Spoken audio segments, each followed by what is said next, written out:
want to thank you for stopping by today for PerkStream. It's good to spend some time with you.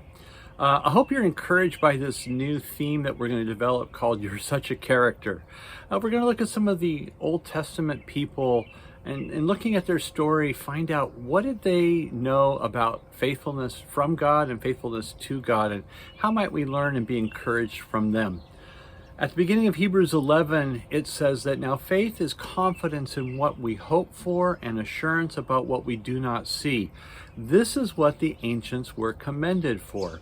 So as we read about some of these people in the Old Testament, we find out that, there's a common thread in their unwavering faith in God. And whether it's Enoch's decision to walk with God or Abraham's patience with God, it's a constant with them. I'd like you to join me in looking at the lives of 8 people over the next few weeks. Abraham and Sarah, Hannah and Samuel, Ruth and Boaz, and Esther and Mordecai. Now, some of these people get a lot of attention. Samuel is more talked about than his mom, but if it wasn't for his mom, Hannah, there would be no Samuel. And what might we say about Sarah?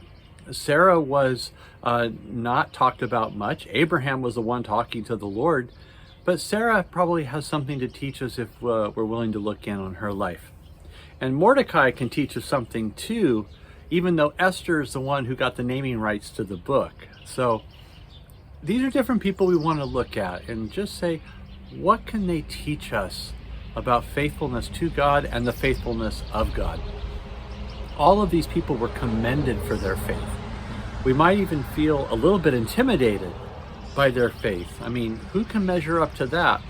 Well, we're not going to use their life as a measuring stick. We're not going to look at them and say, well, if I'm not like them, I'm really not faithful to God. If we look closely enough, we're going to find out that these people were flawed and they had issues with God sometimes too. Maybe what we can take away instead then is, let's be encouraged by the fact that they remained faithful in spite of some of their questions and doubts. Sometimes they acted in faith and sometimes they did not. So let's take courage from that and act accordingly.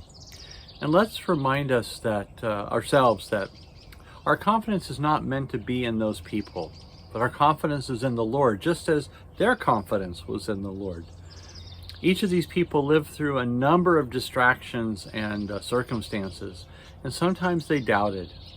But at some point they resolved to believe God and put their full confidence in Him. They didn't know their future any more than we know our future. We have the privilege of looking back on their story and knowing where it came out. But they didn't have that. They were always moving from one event to the next, waiting for God to fulfill His promises. So maybe someday people will talk about our faith in the Lord in a similar way when they see our full story all played out. So faith is the confidence in what we hope for, the assurance of what we do not see. And so as we look at these characters, let's see how it is that they lived with faith, how they lived with confidence in the Lord. Be encouraged that you can live full of confidence that God's going to keep His promises and God is for us. God is for you. Let's see that in the people that we're going to meet in the weeks to come. So God bless you today. Be encouraged, be faithful, and let's see what God has for us in the stories of these people ahead.